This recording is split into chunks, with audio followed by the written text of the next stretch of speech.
Welcome to the Toronto Livings Podcast, a conversation about all things Toronto with a focus on real estate, the culture, and of course, the food. I'm Mark Savell.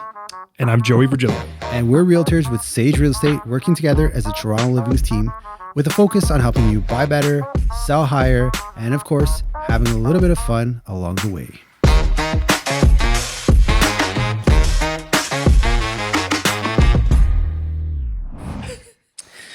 So take two.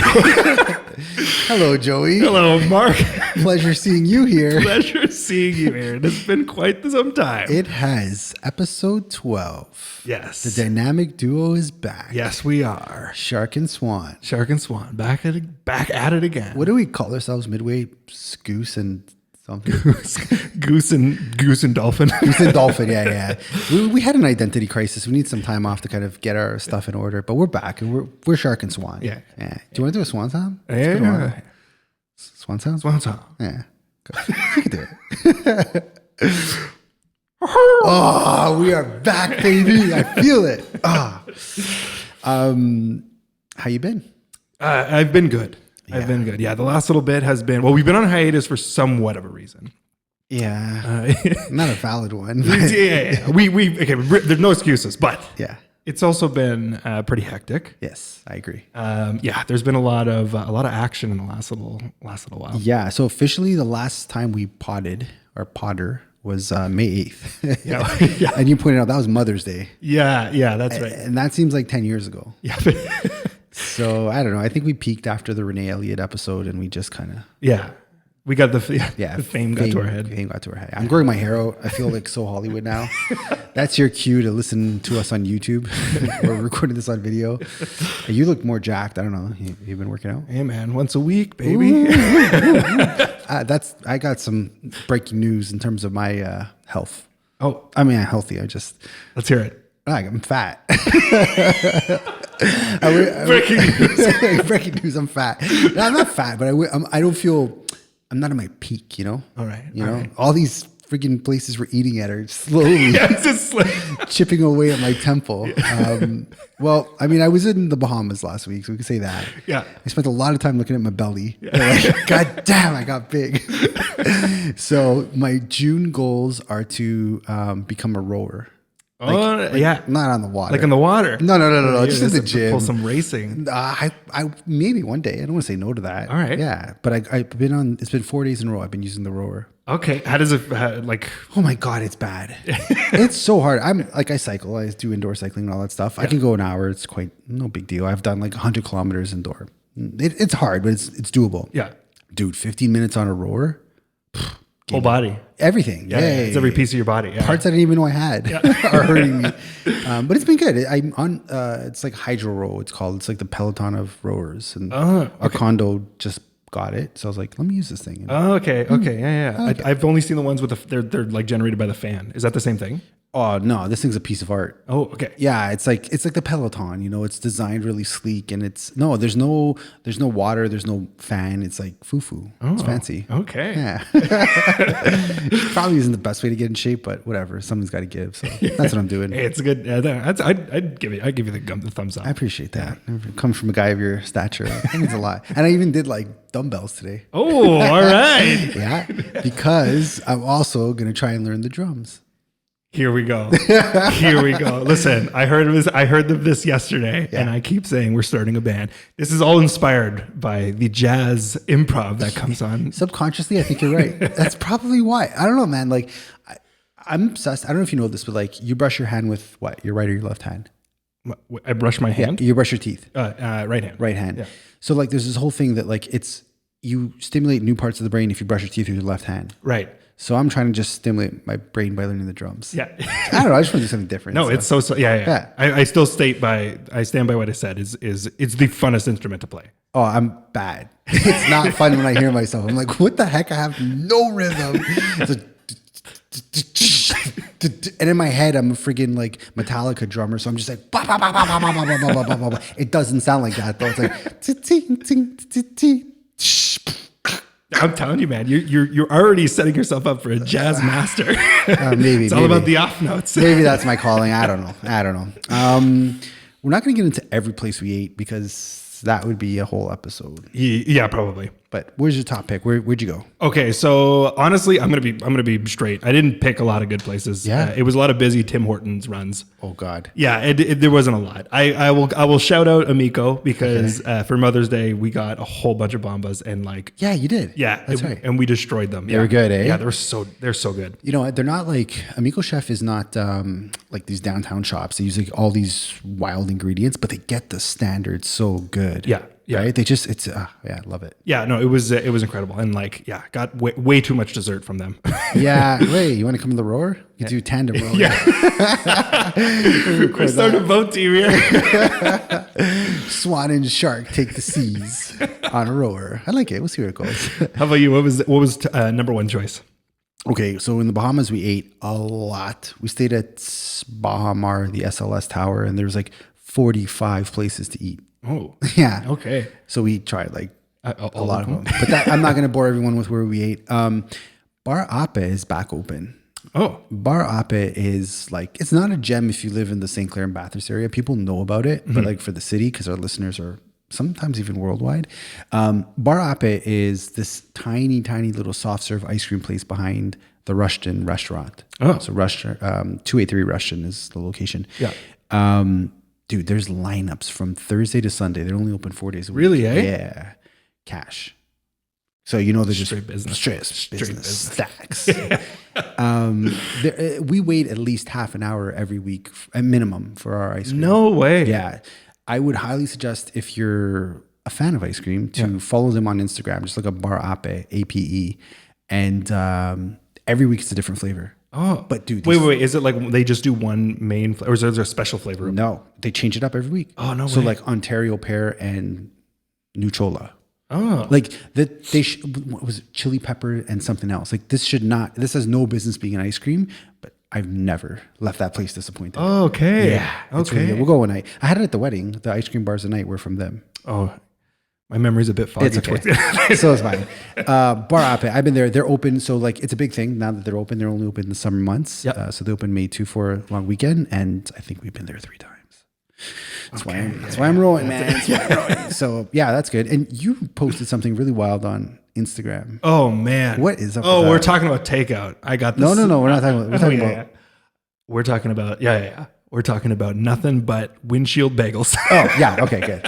Yeah. I wasn't sure you were going with that. Yeah. You've been getting bagels left on your car. I don't know what the deal is, but yeah, it's now. This is the second time it's happened, and it's in the same spot. And it's a partially eaten bagel that gets left on my windshield like a ticket. That is so weird. I don't understand it. I don't understand it. Have you tried the bagel? I debated it. No, don't do it. Don't do it. Please don't do it. Like somebody's trying to tell me something. Eat more bagels? Whatever. There's some, I swear to God, there's some weird master plan that's going on. Okay. And I don't know what the plan is. I'm just I'm the subject in it. That's all I know. So what do you think the end game is? Like, open a bagel store? Oh, could you imagine? Joey. You're calling us here. See the signs, man. See the signs. Well, don't leave too quick, because you've had a busy month in real estate. Yes. Yeah. We're talking about, the last little while has been pretty crazy. Lots of, it's been what I've been juggling.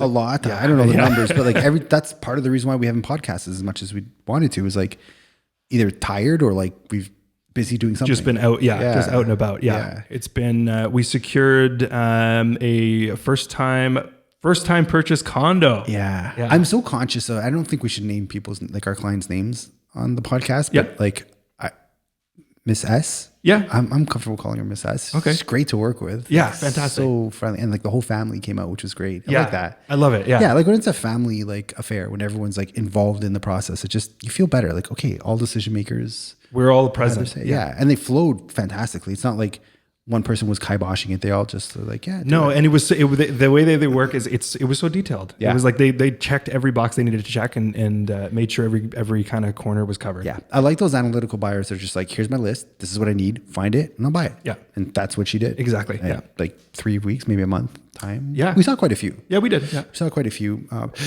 You kind of took the lead with that. I was dealing with the listings and everything, but you also scored a sick price on that one. Yeah, we did. We did. Really good. Yeah. Yeah. Should I say the price? No. Okay. Yeah, no, don't say the price. But you did good. We did, yeah. Yeah, you could trust me on this. Joey did really good on that one. And like, you were smooth. You were a smooth operator. Thank you, sir. Thank you, sir. I had a little bit of an interesting scenario. Yeah. I think it was 2 weeks ago. I put 2 listings up. Right. Yeah, so I put a condo. Yes. Yeah, Yeah, it was yeah. really weird. I put a condo up at Aura, which is one of the tallest residential buildings in Toronto. If you're driving downtown, you see the really tall tower with lights kind of coming out. That's Aura. I put a 2-bedroom up there at just under $1 million. And then I put a 2-bedroom. I mean, it's a soft 2-bedroom. It was a smaller 2nd bedroom in the Canary District at $699. And I got like 6 showings on Tannery, and I got 43 showings on Aura. So this is what throws me. And if I think we talked about it on the last episode. Yeah. Because we talked about what our predictions were, and they were completely opposite to what we assumed. Did we? I think we might have talked about it. Okay. And we talked about it off if we didn't on. Yeah. But our predictions were the complete opposite. Okay, I agree with that. I remember saying like Tannery's going to kill it, and Aura is going to be like a tough. Sorry, we got lights fell off on here.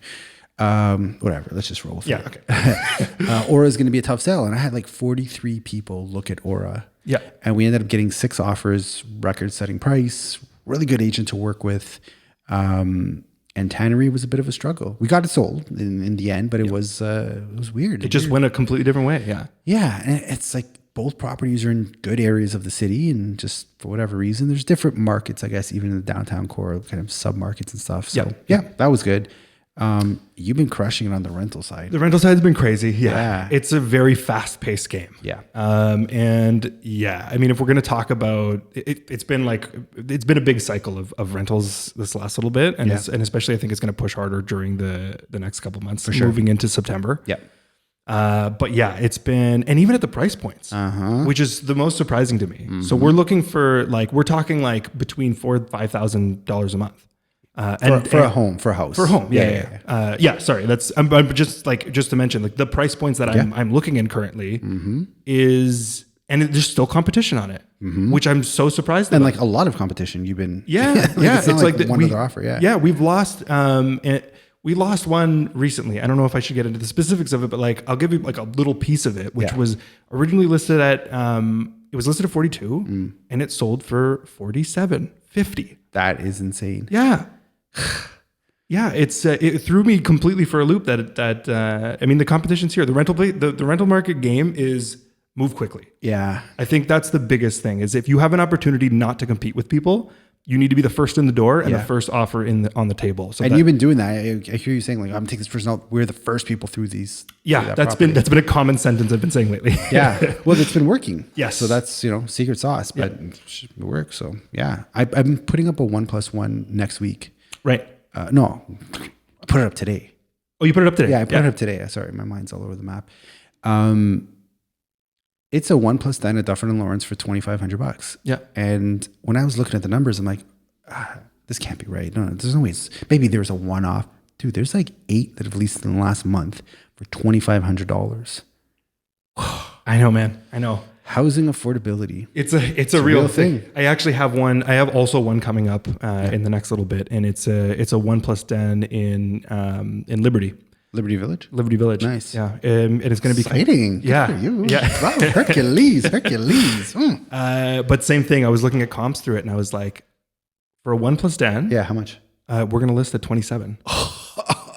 Yeah. I mean, mind you, it has parking locker. It's good square footage, but it's a 1+10 and the comparables really, it's a 1+10. It has 2 bathrooms. Okay. So it's a little bit larger. Yeah. It's not the, I guess the end of the tunnel, I guess. Yeah. Or the, this lower of this. On the smaller end. Yeah. But at the same time, we're talking the rental market has. That's alarming. Yeah. I mean, it's not alarming. That's, you know what that is, man? That's capitalism. Yeah. That's what that is. Because I got a beef with we're in the middle of this mayoral election and everyone seems to be talking about housing affordability. I mean, it's been the buzzword for the last half a decade. No one's going to fix it. Stop. Why do you guys talk about it? You can't. We live in a capitalistic society. If I've had a house and I can get the most amount of money for it, I'm going to get the most amount of money for it. Right. Anyone in the right state of mind will do that. This is, unfortunately, the system that we work within. Yeah. And Toronto is very much a world-class city. And if you disagree, very close to being a world-class city. And that ain't cheap. No, it's not. And it's easy to it's easy to get very aggravated when you're the person on the sidelines. Agreed. But if you own the house, Right. you're not gonna just throw it away for the sake of Affordability. Yeah. Because that person who buys it, they don't care. No, and that's where that's the issue is that it's easy when you're the person without not with your foot in the market Yep. to be really jaded about what's going on. Yep. But like we were speaking earlier, like I think the really important thing to do is find out what can be reality with you. If you need to climb the property ladder, climb the property ladder. You got to figure out more creative ways than it's not the same. We're not in the same position that we were a long time ago. Yeah. Like my parents was live at home and then go buy a detached house with a private drive, 3-bed. That's not a reality today. Yeah. That's $2 million. Out of the gates. Yeah. Out of the gates. Yeah. Nobody has that. Nobody's doing that. Like such a small percentage of people have that ability to do it. And you're absolutely right. Like I started with a very small pre-construction 1-bedroom. Yeah. I've built that up. I have multiple now, but I had to start from one. Not what I ideally wanted to be in, but that's you got to take those steps up that ladder. Yeah, exactly. Yeah, and I get it, man. It's not cheap. It's not easy, but like the mantra I lived off of, and I still, I guess, live off of it is choke today to breathe tomorrow. Yeah. Yeah. Stupid, but I don't know. No, but that's it. It's delayed delayed gratification, right? Yeah, I guess. I don't know. It's weird. It's just a weird conversation because it's like you're so conscious. You don't want to talk like someone who's privileged or like you have all the wealth and all this other stuff. But like, you have to take that step. Yeah. You just got to bust in the market and do what you can to better yourself. Yeah. Yeah. And like, don't wait for any government to give you housing. Because when you hear affordable housing, they're only talking about rentals. Yeah. They're helping you get into a cheaper rental. And I'm sorry, your mindset's got to change. Like, fine, if you want that lifestyle, there's nothing wrong with that. Mm-hmm. But don't complain about housing prices. Do something about it. Try to get yourself in the door. Yeah. Yeah. Yeah. So that's my rant. Yeah, I sound like an old man.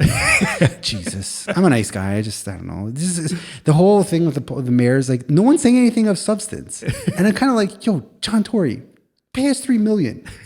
Because of you, we have to go through all this stuff. And like, I'm not happy. Like, no one's saying anything that's like, oh, you're someone who's got a brain on your head. Like, they're all saying little bits, but I don't know. Yeah. Are you going to vote this year? Yeah. Yeah. Yeah. I will. Know. I don't know if I am. Oh, you might not at all. I know I should. And I got someone in mind who I want to vote for, but like, I don't know. We'll see what the day looks like. Yeah. My wife is all about it. She sent in an advanced ballot. She's working, yeah, really? Yeah, she's working the polls. She's going to be a person who's... Oh, no way. Yeah, she's really good with that stuff. She's very involved in... Wow, that's awesome. Yeah. That's awesome. So anyways, I digress. Where are we at? Should I... Okay. Are we doing it? I really want to do the T word. Oh. The transition. Oh, yeah. But yeah, we got a lot of... I'm not going to go through this whole list. We got a lot of stuff coming to market. Yes. The next month is going to be really busy. And if you're truly looking for anything, we probably got something that's going to fit your criteria. We'll talk about it next week. Let's get into today's show because I've already vented about it, but transition time. Yeah. It's just music to my ears. Transition time. So the city of Toronto is slowly... You need a moment? Take your time. Laugh it up. It's all good. There's always one addition that I just don't expect. Okay. Oh, I don't plan for it either. I just kind of like see how I feel. Off the cuff, man. Yeah, it's jazz. They're jazz podcasters. We're definitely talking about something closely related to affordability and a move that I think is a step in the right direction to somewhat solve the problem. Agreed. Yeah. So we're talking about the city of Toronto or council's vote to allow multifamily homes. Yeah. Because right now in the city, there is a lot of red tape preventing you from building duplexes, triplexes, and fourplexes. Yeah. That's going to change. Yeah, it's a big one. All of those existing homes, all of those low-rise spreads are you're going to now be allowed to start building extra units within that. Yep. And I love this. They called it, I was on the City of Toronto website, they called it thinking inside the box. Oh, I saw that. Yeah. I'm like, oh, I see what you did there. I like it. No, so let's talk about this. So essentially you have your Toronto standard detached 3-bedroom home. Yep. And you've decided you want to split it up into 3 units. Before, the bylaws would not allow you to do that. Yep. Which I thought was, I'm like, I don't like when government gets so involved in these type of things. Yep. And as we were joking about off air is like, they've essentially fixed a problem that they created. When my nonna and nono came to Canada, they rented for a little bit and they ended up buying a house. And there was literally 15 people living in their semi-detached 800 square foot home. And you know what? That was life, baby. Yeah. There was no bylaws. Go tell my no, you're breaking a bylaw. I'm a kick bylaw. No. I mean, I get the place and purpose for bylaws, but like, we really got to start opening things up and not being so small-minded with these type of stuff. Yeah, it's going to be okay. So one of the biggest pressures we're feeling right now, obviously, there's the conversation of like purchase and sales, but like the rental market there's been heat on the rental market, and the more that we can get new spaces involved in that mix, the better. Not to say that this is going to happen overnight. Because this is individual basis. This is not like a big developer coming in being like, I'm going to turn your house and your house and it's person per person and situation per situation. Yep. So it's a slow grind. I don't think it's going to be an overnight, all of a sudden our rent prices are going to just start skyrocketing downwards. But it's a good step in that direction. Absolutely. We really need it. Yeah. And, I was in Australia 10 years ago and like my cousins were building what we call garden suites. Yeah. That was the norm back there. And I thought like, whoa, what a progressive way to add so much more housing stock to the, the inventory that's limited already. And I'm so glad that Toronto is, within 10 years, we have laneway housing. We now have garden suites, and this next thing will be opening up the zoning in many parts of Toronto that were restricted. Yes, before. so you're gonna be allowed to build up to 4. Yep. As well as a laneway suite if it or a garden suite if it allows. Yep. Which is that's 5 per lot. That's right. And so some of the criticism, I was reading a bunch of articles about it, like, no, I'm gonna do it. Yeah. I'm definitely in my lifetime building a multiplex on a single family lot. Yeah. It makes good sense to me. No, I will not pay it off in 5 years. It's going to be a slow grind, but real estate is slow money. I'm that's what it's all about, right? Yes, yeah. But I think that really will allow me to be creative, build a house of multiple units, and add more stock to the city that desperately needs it. Yeah. And what's practical about this is they're not building more land. Obviously, we know the cliche, but like, legit, there is no more land. Work with what you have. Why are you trying to reinvent the wheel? We have the land. Just change the zoning to allow it. Yeah, it's true, and it's literally just like it's red tape that had stopped it before. Red tape. Yeah. At least they've acknowledged it and they're lifting that red tape. Yeah. So we're officially moving that. And one of the big things I wanted to kind of touch on, or like a huge feature of what's about to take place is development fees. Yeah. That's a huge thing that holds you back. Yes, because you have to. So if you're a homeowner, right, and you're thinking about making this progression into adding units into your space, you have to. There's already a huge cost that comes with it. Yeah, because the construction costs, the land cost, construction costs, huge. You're already starting off at like a big ticket price, right? And then when if you think you've had enough to get that construction done and building permits and properly do everything, they'll hit you with what is known as development fees. Yep. These are fees that the government has put in to basically allow whatever development that comes through to be serviced by the city. Yeah. So if you're building a condominium, then you're paying the city fees for like adding sewage and whatever infrastructure just around it. Yeah. Lights, parks, all that fun stuff. Yeah. But the thing is, they're enormous. The fees are enormous. Right. So they're actually waiving these fees. As they should, because us mom and pop small time investors do not have that excess amount of money to just be handing over to make this thing a reality. Yes. Yeah. So I think I don't know, man. It's a huge incentive. I would like give a discount on property tax even. It's just me. Let's go. Why stop there? Right? I mean, just cut it off. I don't know, man. Government involvement really it's icky. It's an icky situation. And they're so slow to move. They're so restrictive in their ideas. And it's just like, let the people do their thing. Yeah. Man. Another travel story. When I was in Bali, there was I think there's 12 million people on the island, and there is traffic everywhere. No police, no stop signs, no traffic lights. Traffic moved. We've got 6 lanes, and we're all sitting there bumper to bumper. I'm like, what the heck? And there's mopeds and scooters, and there's a reason why it does move better than here. But what I noticed, there was less government involvement. People figured it out. Yeah. Like it's illegal to still drink in a park. Yeah. What? Yeah. Okay, I get it, but really? Yeah. Are we not responsible people who can figure stuff out? And if you make a mistake, learn from it? Yeah. Old man Savel's coming out to play, baby. We are as slow as our slowest walker. That's how the saying goes? Oh, is it? I've never heard that one. Yeah, we are as slow as our slowest walker. I like that. I don't know when I'll ever use it, but are you saying I'm a slow walker? You're a rower now. So. You're sharp. Yeah. So That's kind of okay. I guess that's the biggest feature. And I guess one thing I'll note to it is, since we're tying in the affordability side together, is that this is one of those creative ways that you can get into affording. If you can make something happen, and I guess that's not really a great point, is it? Well, no, go through it. There could be a gem there. Let's polish it up. All right. Okay. So What are you trying to say here? Okay. Here's the deal. If you're trying to find a creative way to make your mortgage payments work, Yeah. right. And you can now build those extra units in order to I guess bring down your mortgage costs during monthly. I see what you're saying, and I'm going to polish it for you. Yeah. Okay. The reason I'm having a contradicting thought is because is the creation of the home, Right. Is the creation of the units that takes capital. So imagine this. You're looking at a home. It requires some work, but it's got all the right potentials to make that basement apartment a doable thing. And then you're seeing the garage in the back and you're like, well, you know what? I can actually put something back there. Well, now you could have a house with 2 units bringing in anywhere from $3,000 and up a month. Yeah, very true. To compensate your monthly mortgage. Now, what I find really interesting is, will the banks look at that as a pro forma, as a way to qualify you? Yeah. I don't know the answer to that. Yeah, that's kind of like, it's all kind of encompassing of that. I'm curious what this is actually going to bring. Look, it's a step in the right direction. It's, as you're saying, it's another tool in the development belt where you have the laneway housing, you have the garden suite. Yeah, open it up. You know what? Allow 6 units. Yeah. Go for it. I don't know, man. Like, the city is welcoming so many people every year, and we see how crazy it is from on the land, like in the field basis. Right. It just makes sense to do these very simple changes to policy. You're not even doing it. Like, again, the red tape you put up, you're just taking it down. Yeah. And why I think this is a big deal is this has been about a decade in the works. Right. And it's finally happened. And believe it or not, there was some councillors who tried to delay it and voted against it. But whatever, you're always going to get that. Yeah, I think that's just a piece of that puzzle. Is it's positive. Like we've had a housing crisis for God knows how long. Oh yeah. So it just makes nothing but sense. Yeah.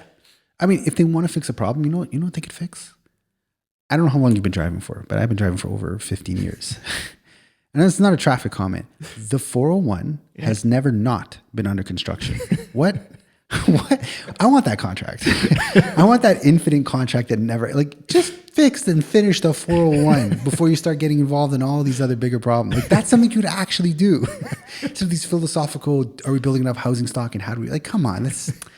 Anyways, it's here. I'm happy. I think it's a step in the right direction. Agreed. And if I can do it, I'm going to do it in somehow, some way, in some form, at some point. But, I've already had conversations with people calling me up saying like, hey, we want to get in the market. We want to do this. So I think there's going to be more of this happening than people actually are expecting. I believe it. Yeah. And even in this area, we're in the Castlefield Design District. Like, I can take you to at least 10 that have popped up in the last 2 years of people who've made multiplexes out of those wartime bungalows. Right. And topped up and done great things. At 10, I can show you. Yeah. Right? Yeah. So it's good. It's good. Did we cover it all? We kind of did. Yeah. I mean, it's not that complicated. I was a little bit like, what's the word I'm looking for? Like, overwhelmed going into it. I'm like, oh, it's going to be so technical. All you need to know is, back in the day, single family zoning, you could not build multiplexes. Now you can build up to 4. Thank you. Units. And, start talking to the bank, start talking to some contractors and figuring out if there is some potential for you to do it. Because I think with all the immigration we have coming here, this is the next smart way to really build your portfolio out. Yep. If I can have 4 or 5 of these with, minimum 9 doors, 9 apartments out of 3 or 4, like, Jesus, that's brilliant to me. Yeah. Yeah. 100%. Right? So yeah, not for everyone, but if you're open to it, do it. That's my take. Yeah. And I totally agree with you. Cool. Any shout outs? It's a short and sweet one. Yeah. Let's just bang this one out. Yeah. Any shout outs? I'm shouting out Bar Ape. Okay. Yeah. Yeah. I'll shout out Amico. Yeah. Amico Chef. Yeah. Amico Chef. I'm going to shout out Puff Daddy's son. Oh. Yeah, because I saw him in the Bahamas. Oh. I did. Oh, no way. No idea who he was. The wife was like, that's Sean Puff Daddy Combs' son. Like, how do you know this? What's his name? Like, his name's, I don't know his name. I call him Little Puff. And the best thing is, no one on the resort knew his name. Like, oh, Sean Puff Daddy's son. I still don't know what his name is. Yeah. I want to shout out Puff Daddy. I want to shout out Puff Daddy's son. I want to shout out Dax Prescott. Do you watch football? No, I don't either. But he's apparently the quarterback for the Dallas Cowboys, and he was sitting next to us at dinner. Oh. that's when I realized we do not belong here. Where's the peasant section? This is not for us. No, it was good. We went to the water park at Bahamar, whatever. Yeah. It's sick. Do you like water parks? Yeah, I love water park. Yeah. You did. I saw you went down the slide. Oh man, I love slides. The slide. Yeah. Are you scared of those things? Like, do they get you? A little bit. Yeah. See, you know what I fear? Like being broke. I feel like being, I probably should talk to the therapist about this, but I, like those stuff, the roller coasters and slides, Yeah. just go with it, man. That's good. That's good. Yeah, I don't have that. Yeah. I don't know what's up. You know what? I'll Disneyland. Oh, I did. I've never been. I did a bunch at Disneyland. Okay. Yeah, but and that put the fear of God in you, or that helps you get over it? No. Fear of God. Yeah, that's, you know what? We're gonna find a therapist together. We're gonna 2-for-1 in and get a good deal out of it. I want to shout out Barape, all those wonderful celebrities I'll never see again. I want to shout out you for allowing us to be back in the podcast world. We will be more consistent with these, definitely. Yes, that's we a will. promise. Yeah. Wherever we travel this summer, we're going to set it up virtually if necessary. Yep. Cool, man. Cool. Leave it at that. Yeah. All right. High five. All right. Hey. Ciao. Thanks for listening to the Toronto Livings Real Estate Podcast. You could find more information on how we work over at torontolivings.com. Be sure to sign up for our newsletter to get price reports from over 150 different neighborhoods in the city each and every month. If you got any value, please like, subscribe, and share with your friends. And if you made it this far, thanks for listening.